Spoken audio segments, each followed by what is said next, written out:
రొయ్యల కర్రీ ఏ విధంగా చేయాలో చూసేద్దామండి. ముందుగా రొయ్యలను శుభ్రం చేసేసుకుని పక్కన పెట్టేసుకోండి. ఇదిగోండి ప్యాన్ పెట్టుకుని నూనె పోసుకుని శుభ్రం చేసుకున్న ఈ రొయ్యలని ఇందులో వేసేసుకోండి. కొంచెం పసుపు వేసుకోండి. కొంచెం పసుపు కొంచెం ఉప్పు వేసి ఉప్పు వేసిన తర్వాత ఈ విధంగా కలిపి మూత పెట్టేసుకోండి కొద్దిసేపు.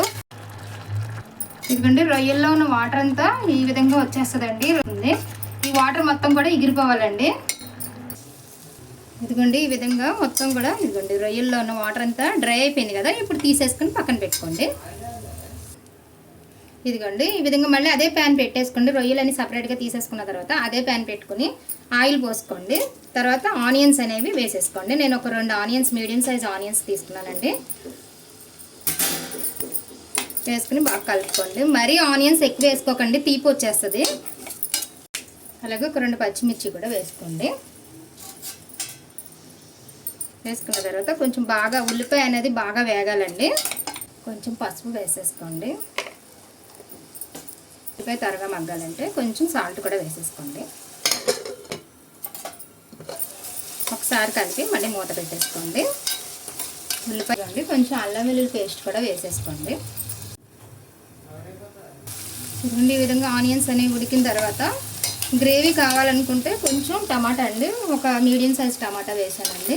బాగా కలుపుకోండి. ఇవన్నీ మూత తీసి ఒక్కసారి ఈ విధంగా కలుపుకోండి. టమాటా కూడా ఉడికిపోయింది కదా. ఇప్పుడు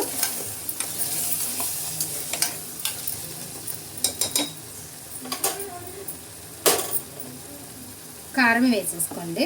టేస్ట్కి తగ్గ కారం వేసుకోండి. కొంచెం ఎక్కువనే పడుతుందండి, నాన్ వెజ్ కర్రీస్ కదా, కొంచెం ఎక్కువనే పడుతుంది. అలాగే ధనియాల పొడి అండి, జీలకర్ర పొడి, గరం మసాలా అండి,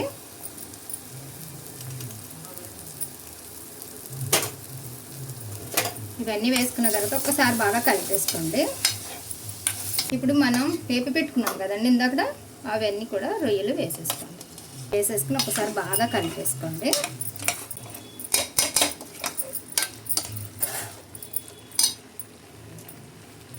సాల్ట్ ఇందాక మనం కొంచెమే వేసామండి, అందుకనే మళ్ళీ వేస్తున్నాం. ఇదిగోండి కొంచెం మగ్గిన తర్వాత ఇదిగోండి కొంచెం వాటర్ పోసేసుకోండి. వాటర్ పోసుకున్న తర్వాత ఒక్కసారి బాగా కలిపేసుకోండి. ఇక మూత పెట్టేసి బాగా ఉడకనివ్వండి. ఇదిగోండి దగ్గరికి వచ్చేసింది కదా. ఇప్పుడు కొంచెం చికెన్ మసాలా పొడి అండి ఇది. ఈ చికెన్ మసాలా పొడి కొంచెం వేసుకోండి. అలాగే కొత్తిమీర కూడా వేసేసుకోండి. వేసుకుని కొంచెం కొత్తిమీర వేసుకుని ఇక స్టవ్ బంద్ చేసేసుకోండి. అంతే అండి, పచ్చి రొయ్యల గ్రేవీ కర్రీ అండి రెడీ అయిపోయింది. ఒకసారి విధంగా ట్రై చేయండి ఫ్రెండ్స్. నచ్చితే లైక్ చేయండి, ప్లీజ్ సబ్స్క్రైబ్ చేయండి ఫ్రెండ్స్.